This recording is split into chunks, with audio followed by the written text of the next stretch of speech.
जी हाँ दोस्तों, मैं शायर सुबीन इस गजल के माध्यम से एक सच्चाई बयान करता हूँ। सुनिएगा जरा ध्यान लगाकर कि आजकल जो हमारे देश का माहौल खराब हुआ है, कहीं पर घर जला दिए गए, कहीं पर दुकानें जला दी गई, न जाने कितने निर्दोषों की जान चली गई। कोई हिंदू को दोषी ठहराता है, कोई मुसलमान को दोषी ठहराता है। इसीलिए कह देता हूँ कि ना हिंदू बुरा है न मुसलमान बुरा है, कि ना हिंदू बुरा है न मुसलमान बुरा है। मेरे हिसाब से जो इंसानियत भूल जाए बस वही बुरा है, बस वही बुरा है। हाँ, कब तक से है जुल्म हम इतने, कब तक दे कुर्बानी। कब तक से है जुल्म हम इतने, कब तक दे कुर्बानी। ये देश किसी के बाप का ना, हम भी तो हिंदुस्तानी, हम भी तो हिंदुस्तानी, हम भी तो हिंदुस्तानी। कब तक पिए खून के आंसू, कब तक बताए पानी। ये देश किसी के बाप का ना, हम भी तो हिंदुस्तानी, हम भी तो हिंदुस्तानी, हम भी तो हिंदुस्तानी, हम भी तो हिंदुस्तानी, हम भी तो हिंदुस्तानी। इस दर्द भरी गजल के सिंगर शायर सुबीन, कॉन्टेक्ट नंबर 9728 1122 10।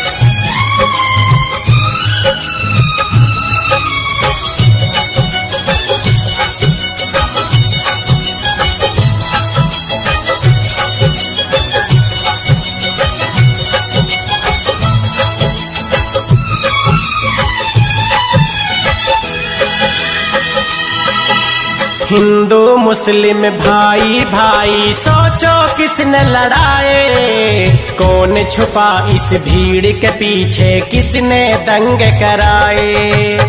चीख चीख कर इंसानियत मार रही थी किल्ली, है वाहनों के हाथों जल गई दिल वालों की दिल्ली।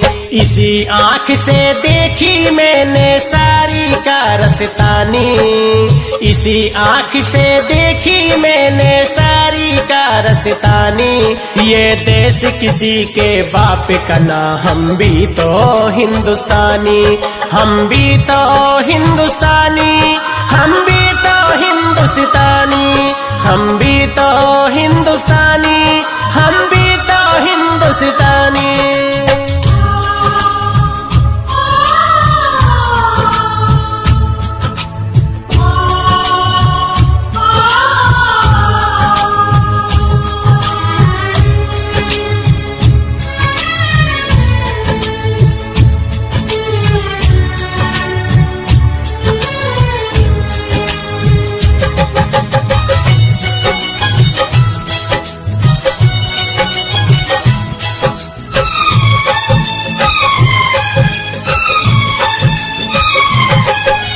सोने की चिड़िया कहलाता भारत देश ये मेरा।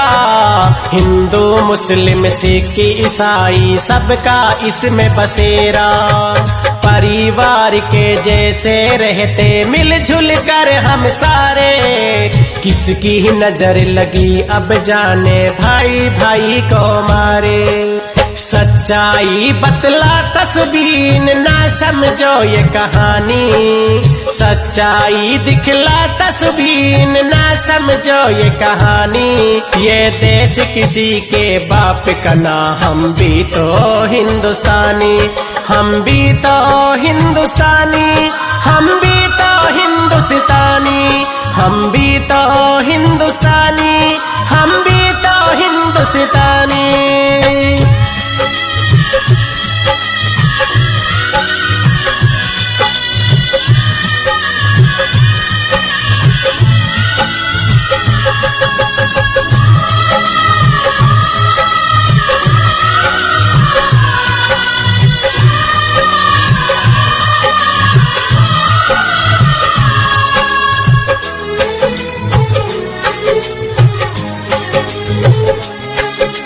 इस मिट्टी पर खून पड़ा है, कौन बताए अब किसका, है तो किसी गरीब का, हिंदू का या मुस्लिम का।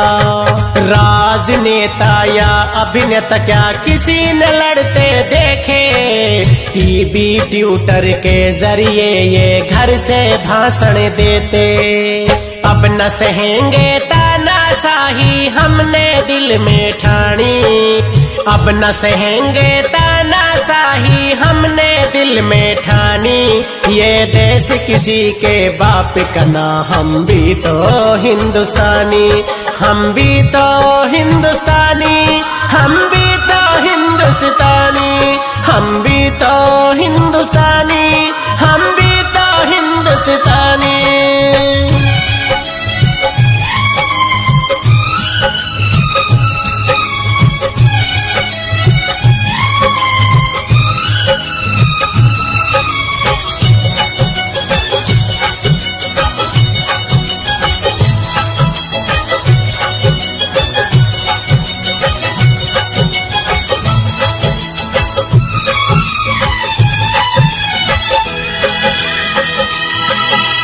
इन दंगों में निर्दोषों ने अपनी जान कमाई, किसी का लुट गया बेटा यारो, किसी का लुट गया भाई।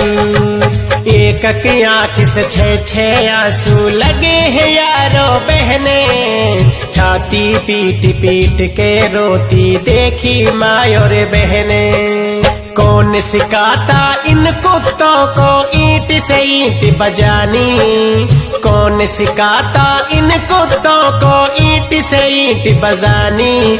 ये देश किसी के बाप का ना, हम भी तो हिंदुस्तानी, हम भी तो हिंदुस्तानी, हम भी तो हिंदुस्तानी, हम भी तो हिंदुस्तानी, हम भी तो हिंदुस्तानी।